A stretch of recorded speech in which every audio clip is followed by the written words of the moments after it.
Bonsoir à tous, merci de nous être fidèles. Tout de suite le sommaire de votre journal. Retour ce soir sur l'ambitieuse vision stratégique Forêt du Maroc qui devrait permettre de rattraper 30 ans de détérioration du couvert forestier. La stratégie Forêt du Maroc a été lancée jeudi dernier par Sa Majesté le Roi Mohammed VI. Nous suivrons un éclairage dans cette édition. Nous vous proposerons le portrait d'un jeune entrepreneur fraîchement créé. Sa boîte est spécialisée dans la fabrication du gel lige, une aventure professionnelle entamée avec beaucoup d'entrain et d'optimisme. Le jeune Omar Benjeloun aspire à bénéficier de l'aide du Programme national d'appui et de financement. Clap de fin pour le ciel 2020. Les 10 jours de cette grand-messe d'ivresse ont été riches en activités. Les organisateurs dressent un bilan très positif. Près d'un demi-million de visiteurs ont sillonné les pavillons du salon.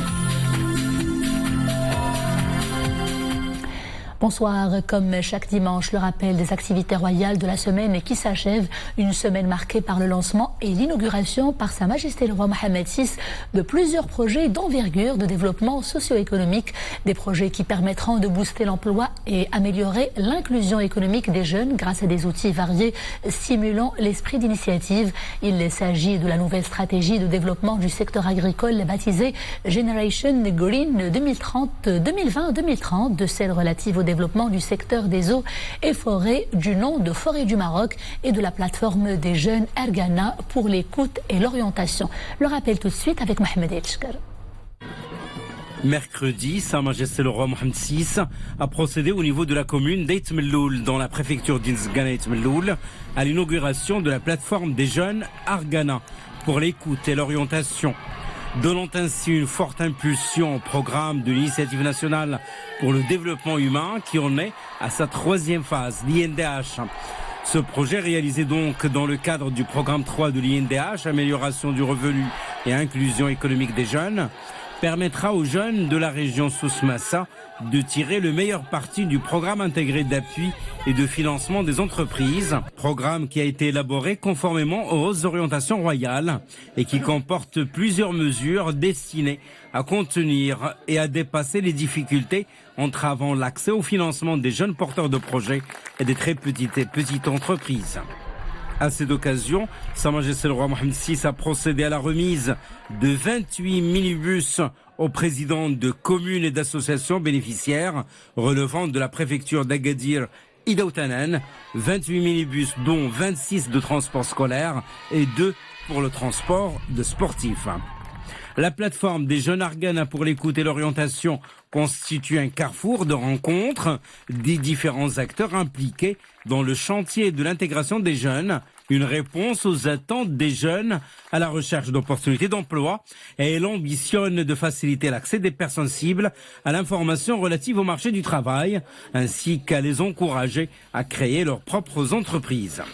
En plus de la plateforme des jeunes Ergana pour l'écoute et l'orientation, la région Souss-Massa a connu également la réalisation au niveau de la préfecture d'Agadir et d'Outanan, de l'espace culturel Dar el-Moumkin au quartier El Gouira et de celui des Étoiles du Souss au quartier Al-Farah, dans le cadre de l'initiative nationale pour le développement humain. Jeudi, Sa Majesté le Roi Mohammed VI a présidé dans la province de Choukaït Baha la cérémonie de lancement de 2 nouvelles stratégies. La première vise le développement du secteur agricole. Elle est baptisée Génération Green 2020-2030. Et la deuxième est relative au développement du secteur des eaux et forêts. Elle porte le nom de Forêt du Maroc. La nouvelle vision stratégique du secteur agricole se base sur 2 principaux piliers.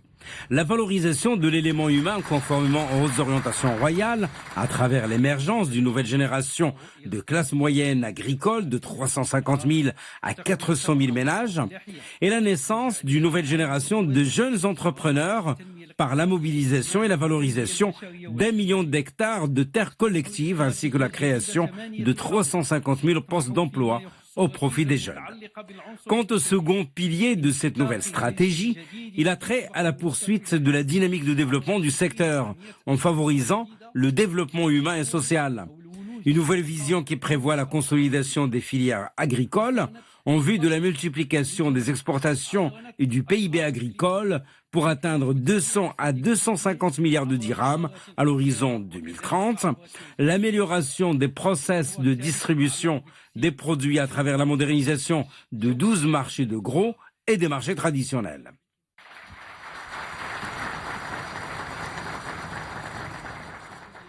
Au sujet de la nouvelle stratégie relative au secteur des eaux et forêts du Maroc, celle-ci ambitionne à l'horizon 2030 le repeuplement de 133 000 hectares de forêt, la création de 27 500 postes d'emploi directs supplémentaires, en plus de l'amélioration des revenus des filières de production et de l'écotourisme pour atteindre une valeur marchande annuelle de 5 milliards de dirhams.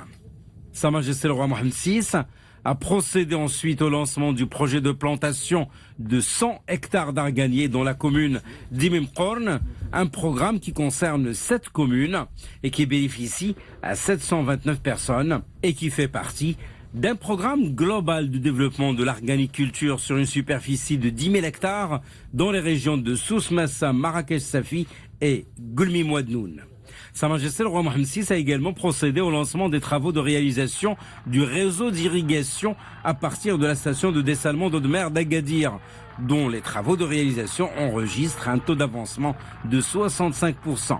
D'une superficie de 20 hectares, la station de dessalement d'eau de mer d'Agadir est située à 40 km au sud de la ville d'Agadir, sur un site côtier au nord de la localité de Douira, dans la commune d'Inchaden, au sein du parc national de Souss Massa. Une station qui ambitionne de satisfaire les besoins à la fois en eau potable du Grand Agadir et en eau d'irrigation de la plaine de Chtouka. Le projet a pour principaux objectifs l'alimentation donc en eau potable du Grand Agadir et la sécurisation de l'alimentation en eau d'irrigation de la plaine de Chtouka sur 15 000 hectares, ainsi que la préservation des activités agricoles dans la région, particulièrement les cultures à forte valeur ajoutée.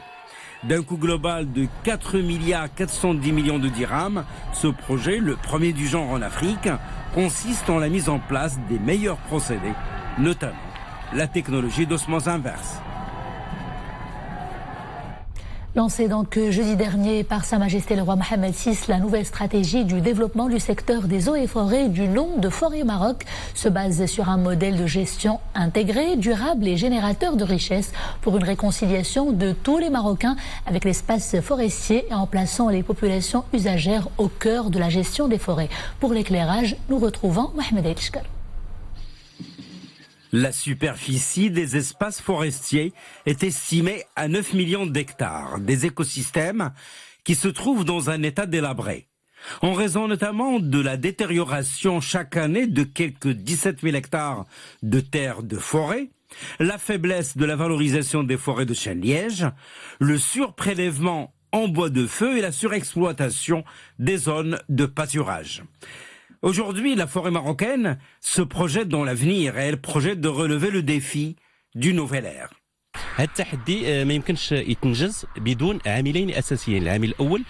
Ce défi ne peut être relevé que grâce à 2 facteurs essentiels. Le premier consiste en un partenariat efficace avec les habitants et la population avoisinant les forêts, qui aura un rôle déterminant dans le succès de la nouvelle stratégie. Le deuxième facteur, c'est le développement et l'amélioration des métiers forestiers par la création de pépinières forestières modernes, avec de nouvelles normes. Avec la nouvelle stratégie, l'ambition est donc de rattraper à l'horizon 2030 30 ans de détérioration du couvert forestier. La nouvelle stratégie porte sur le repeuplement de 133 000 hectares de forêt, la création de 27 500 postes d'emploi directs supplémentaires et l'amélioration des revenus des filières de production et de l'écotourisme pour atteindre une valeur marchande annuelle de 5 milliards de dirhams. Il sera procédé à l'opérationnalisation de mesures qui visent la création d'organisations locales qui regroupent les exploitants des forêts, des coopératives, des associations pastorales, en vue de les regrouper autour d'intérêts communs. Il y aura également la formation d'un nouveau réseau d'animateurs au sein des forêts, un réseau qui regroupera plus de 500 animateurs sociaux locaux pour servir d'intermédiaire entre les différentes parties. Une nouvelle stratégie qui s'articule autour d'actions définies.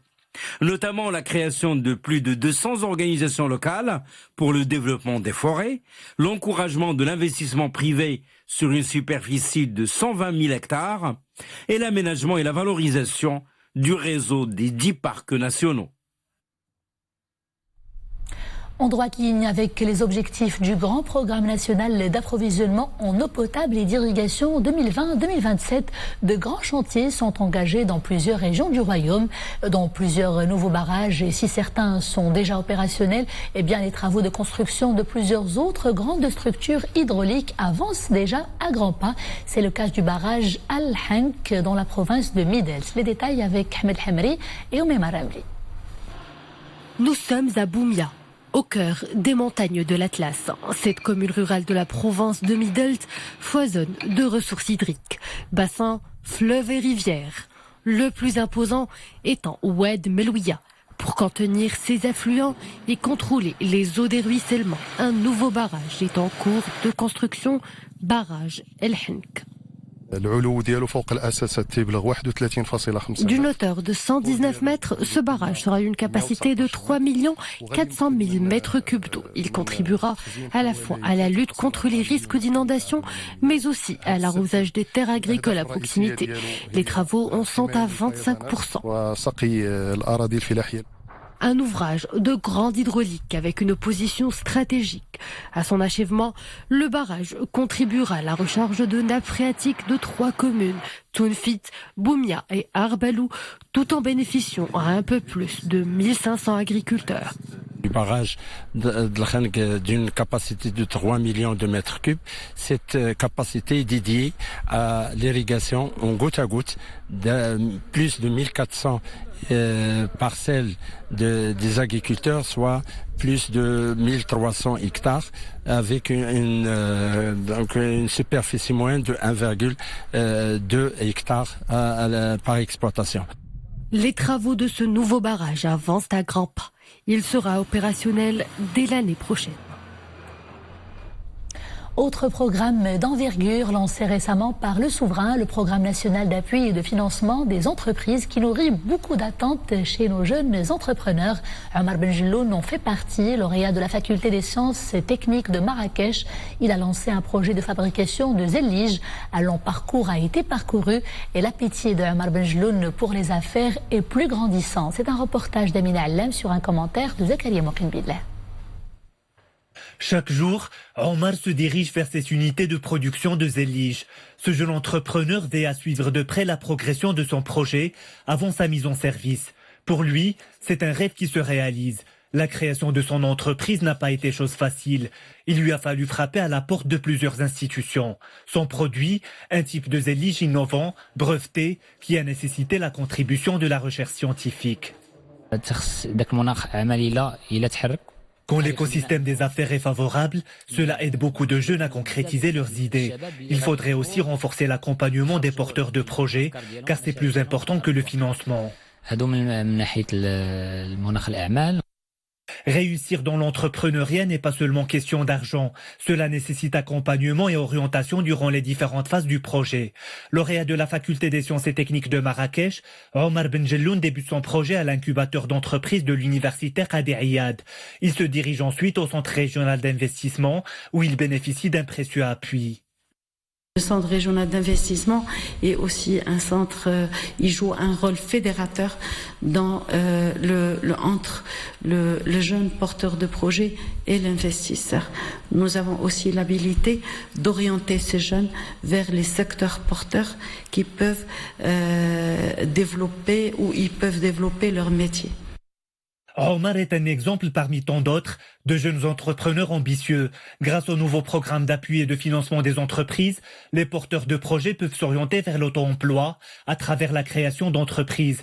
Des projets qui devraient apporter de la valeur ajoutée dans différents secteurs et participer à la dynamique socio-économique du royaume.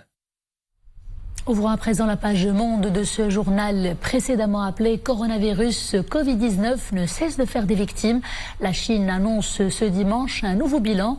Le nombre des morts atteint les 1665 personnes, hors Hong Kong et Macao. Les autorités sanitaires chinoises font également état de 2009 nouveaux cas diagnostiqués rien que pendant ces 3 derniers jours. Sachez également que 5 morts ont été enregistrés ailleurs dans le monde, notamment au Japon, aux Philippines et en France, alors que l'évacuation d'Américains en quarantaine au large des côtes du Japon sur un paquebot où ont été constatés plus de 300 cas du nouveau coronavirus se poursuit depuis hier. Dans le reste de l'actualité internationale, ces nouveaux raids des forces israéliennes dans la bande de Gaza, survenus dans la nuit, ces frappes ont ciblé des positions du mouvement Hamas. Selon l'autorité palestinienne, aucune victime n'a été enregistrée. Ces raids ont été lancés en guise de riposte à des tirs de missiles lancés par le Hamas vers des bases israéliennes dans les territoires palestiniens occupés.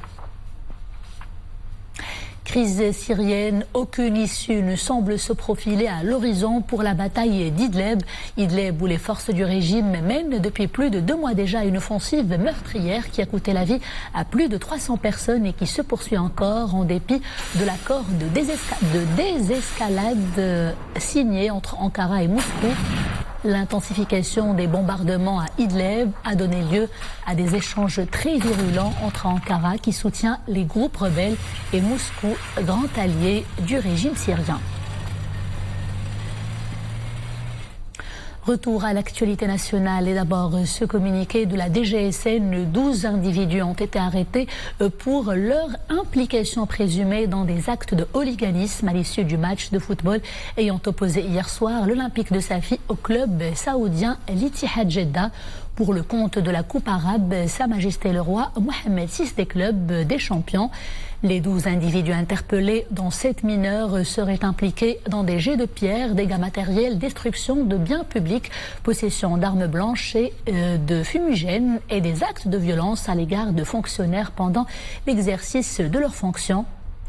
Les services de la Sûreté nationale poursuivent les recherches et les investigations en vue d'identifier l'ensemble des individus impliqués dans ces actes de hooliganisme et les soumettre aux enquêteurs aux enquêtes préliminaires nécessaires sous la supervision du parquet compétent.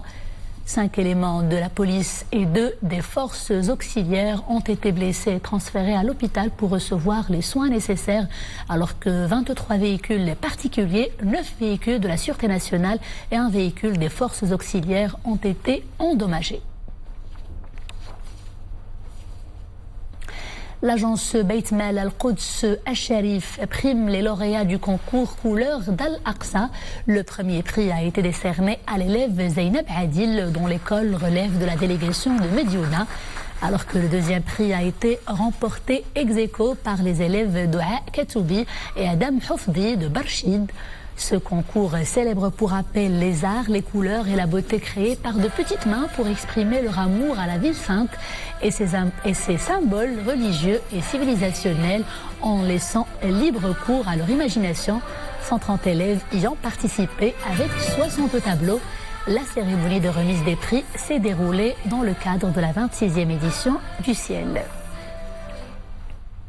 La 26e édition du Ciel qui a fermé justement ses portes aujourd'hui à la foire de Casablanca après 10 jours riches en activités, des conférences débats, des signatures de livres et des pavillons aussi attractifs les uns que les autres. Il faut dire que l'affluence a été au rendez-vous avec près d'1 demi-million de visiteurs. Le récap tout de suite et le premier bilan avec Adna El-Harras et Mariam El-Messi. Regardez. Jour 11 du Ciel et l'affluence est toujours au rendez-vous. En ce dimanche pluvieux, ils sont venus en nombre arpenter les allées et stands bien fournis du salon, se laissant emporter par le plaisir de la découverte. Une curiosité insatiable qui se manifeste chez les différents profils des visiteurs. Si certains ont été servis, d'autres sont restés sur leur faim. J'ai tous les livres que je recherchais, je les ai eus. Je suis vraiment enchantée, tout est bien organisé. Je suis ravie parce que c'est ma première fois de visiter. J'ai beaucoup aimé et j'aimerais encore le visiter une autre fois. Ce qui est extraordinaire, c'est plutôt le citoyen marocain qui est toujours attaché à la culture, bien qu'on dise de lui, c'est quelqu'un qui ne lit pas, c'est une réalité. Mais ce qui est très intéressant, c'est qu'on voit cette foule qui nous ravivait le cœur. Mais malheureusement, il n'y a pas une réponse à toutes les demandes. Et je parle là des ouvrages spécialisés surtout. On a un peu parlé de ce qu'on appelle les ouvrages d'ordre général. Et on a parlé aussi des livres d'enfants, ça c'est extraordinaire. Mais on aimerait élever un peu le niveau pour pouvoir accéder à cette manifestation qui n'est pas donnée à tout le monde parce qu'on ne peut pas se déplacer dans tout l'univers. Donc quand ça vient chez nous, on nous propose quelque chose de qualité dans ce sens. J'ai bien aimé le salon, il y avait plein de livres, j'ai préféré les mangas. J'ai aussi aimé des histoires sur la géographie. L'an dernier, il y avait plus de monde, il y avait plus de choix, les stands étaient beaucoup plus riches. Donc voilà, c'était un petit peu un avis pessimiste, mais j'espère que ça changera. Il faut une réelle politique, il faut plus de jeunes, il faut plus de volonté. Chez les exposants, c'est plutôt la satisfaction générale. Le livre, un produit culturel qui attire les foules, en témoigne l'importante présence du public familial et scolaire pendant toute la durée de l'événement. 10e année qu'on vient au salon, ça fait 10 ans. Il y a toujours énormément de monde, je ne sais pas exactement combien de gens, peut-être 400 000, surtout à la fin, surtout les week-ends. Donc ce qu'on peut dire, c'est que c'est un excellent endroit pour rencontrer nos futurs clients, se faire connaître. C'est aussi le meilleur moment de l'année pour les rencontres avec les professionnels du livre.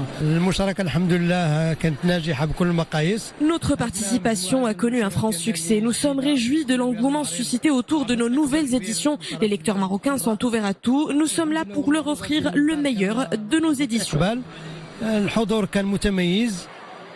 Une édition à marquer d'une pierre blanche dans le paysage littéraire régional et international. Mais avant les lettres, place aux chiffres.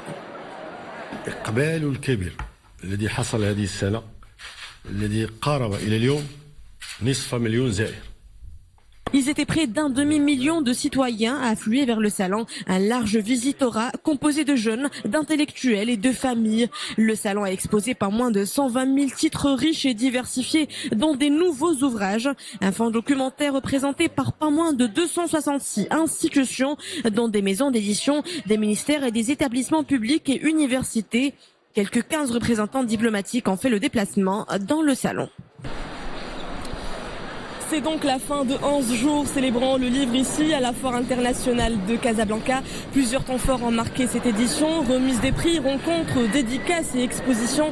Une grande messe littéraire qui a rassemblé le fleurin des artisans du milieu du livre. Et l'effervescence était bien palpable dans les visages heureux des lecteurs, des auteurs à vie et des libraires qui sont au bord de la rupture des stocks. En 26 ans, le salon a bien mûri et cette édition a tenu toutes ses promesses. Celle de promouvoir le livre et la lecture et faire rayonner la diversité éditoriale nationale, régionale et internationale.